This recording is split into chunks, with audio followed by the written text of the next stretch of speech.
I'm searching for something that doesn't exist.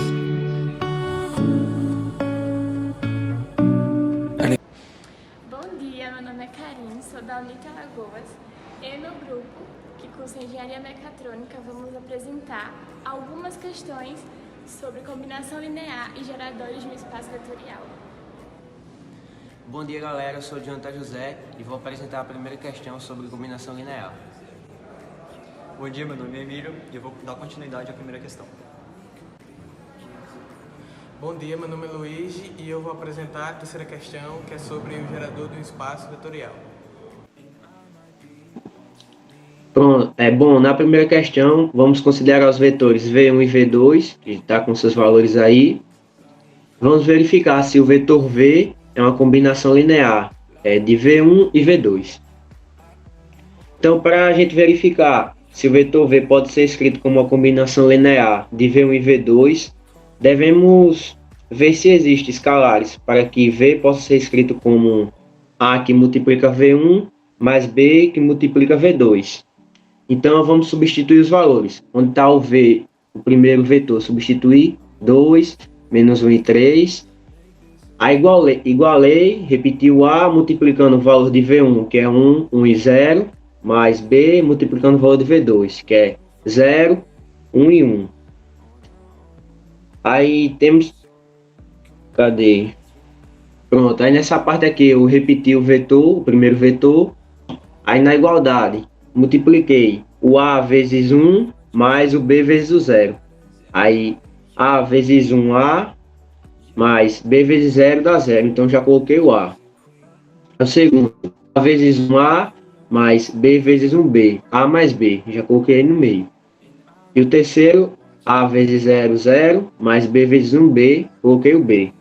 Quando chegamos nessa parte, temos a igualdade entre dois vetores. Então já igualei o primeiro de um com o primeiro do outro. Aí ficou A igual a 2, A mais B igual a menos 1 e B igual a menos 3. Observando que o A é igual a 2 e o B é igual a menos 3, a gente pode colocar eles dentro daquela função que V é igual a multiplicado por V1 e B multiplicado por V2, transformando assim, ficando V é igual a 2 multiplicado por V1 e menos 3 multiplicado por V2, mais menos 3 multiplicado por V2. Assim a gente pode fazer a multiplicação de vetores e uma soma logo em seguida, já que a gente já sabe o valor de V1 e V2.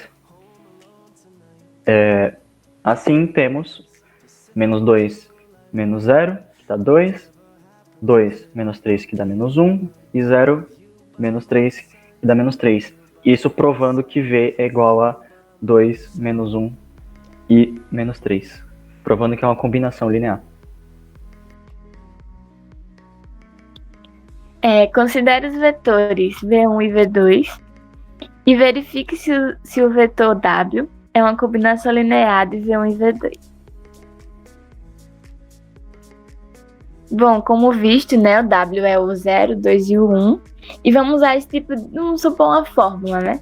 W igual a A vezes V1 mais B vezes vetor 2. Que no caso você poderia substituir o A pelo alfa e o B pelo beta, que ia dar no mesmo.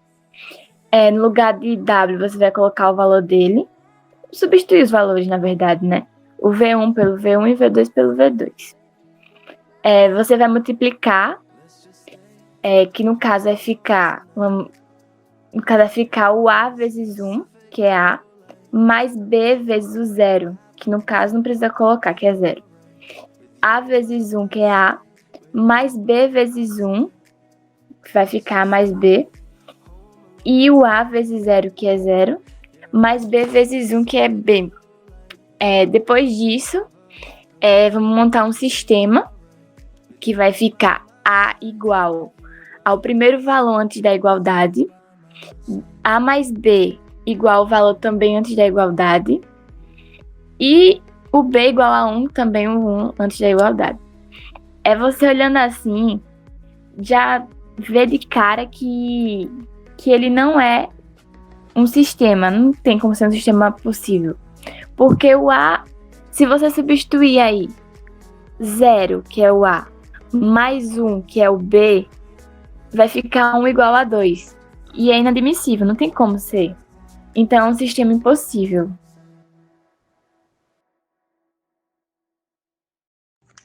Bom, agora com a terceira questão, temos enunciado simples, a conta também é bem simples. Determine um gerador para W no IR3 com a seguinte equação, que é x menos y mais 2z igual a 0. Com esses valores, com essas informações, a gente vê que eu isolei o x e passei o restante para o depois de igualdade. No caso, vai ficar x mais y, x igual a y menos 2z. Logo após, eu uso o w, o vetor w, com os seguintes valores, que é x, y e z, e igualo a ele mesmo, substituindo o valor de x, que é o que eu tenho. Então, fica x, y e z igual a y menos 2z, y e o z. A gente repete porque eu não tenho valor. E agora, a gente vai analisar do y ao z, quantas vezes eles aparecem em cada casa, no segundo parênteses após a primeira igualdade. Nisso a gente vê que no começo ele aparece uma vez, y menos 2z, só temos um y, então o valor fica 1. Na segunda casa a gente tem o y apenas uma vez, novamente, então o valor é 1, podemos ver logo abaixo. E na terceira casa a gente vê que tem apenas o z, não o y, então como não temos a presença, o valor vai ficar 0. Mais z, agora vamos analisar z. No começo a gente tem menos 2z, o valor consequentemente vai ser menos 2. Na segunda casa não vemos o y, não temos presença do y, não temos presença do z, então o valor é 0. E na terceira a gente tem a presença do z uma vez, então o valor fica 1. Nisso a gente achou a resposta, o w, ele o resultado aí que vocês estão vendo na tela, o gerador, que é o 1, 1 e 0, vírgula, o menos 2, 0 e 1. Uma questão bem simples, bem fácil de resolver. Espero que tenham gostado, tenham entendido o vídeo corretamente. E tenham um bom dia.